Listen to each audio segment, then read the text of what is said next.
Ce qu'on peut également modifier, ce sont les marges d'une cellule. C'est vrai qu'on a vu les marges dans le document, du document lui-même, mais une cellule aussi, dans une cellule, on peut aussi jouer sur ces marges. Donc, je vais prendre par exemple cette cellule-ci. Je me mets dans la cellule et dans l'onglet disposition ici, je vois la marge de la cellule. En cliquant dessus, il y a cette boîte de dialogue qui apparaît où je peux définir mes marges. La définition le sens qu'on donne à marge est le même sens que nous avons abordé. C'est là.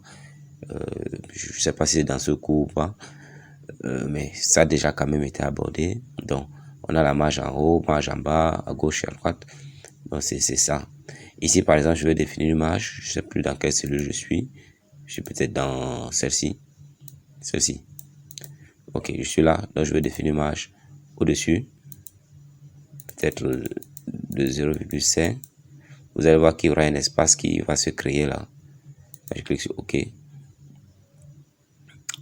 Cet espace est créé, c'est ajouté ici. En bas, nous n'avons aucune marge. Bon, je vais ajouter pour voir un peu l'effet.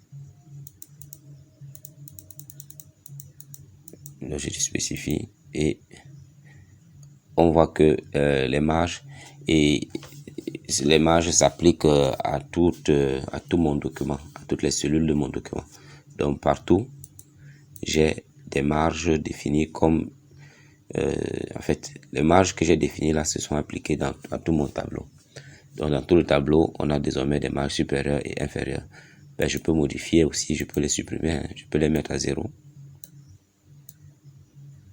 Et ça s'applique à tout le document. On n'a plus de marge nulle part. Donc, ça, c'est si on veut ajouter des marges. On peut les ajouter en haut, en bas, à gauche et à droite, en revenant sur cette commande et en choisissant. OK. On dit espacement des cellules par défaut. Donc, entre les cellules, est-ce qu'il doit y avoir un espace? Non. Mais si on veut autoriser, on peut cliquer là et on spécifie quelle est la distance qui sera entre nos cellules.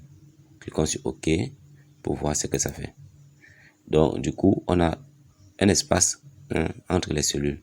Augmentons cet espace pour bien voir quel est l'effet que ça donne. Voilà, nous voyons maintenant que nos cellules, on voit bien un espace entre nos cellules. Un espace est né entre nos cellules, a été créé.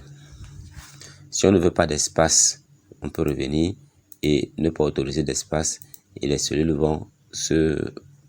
je ne vais pas dire recoller, mais en fait, c'est l'espace qui existait entre les cellules va disparaître. Donc, ce sont des éléments sur lesquels on peut également jouer pour mettre en forme notre tableau.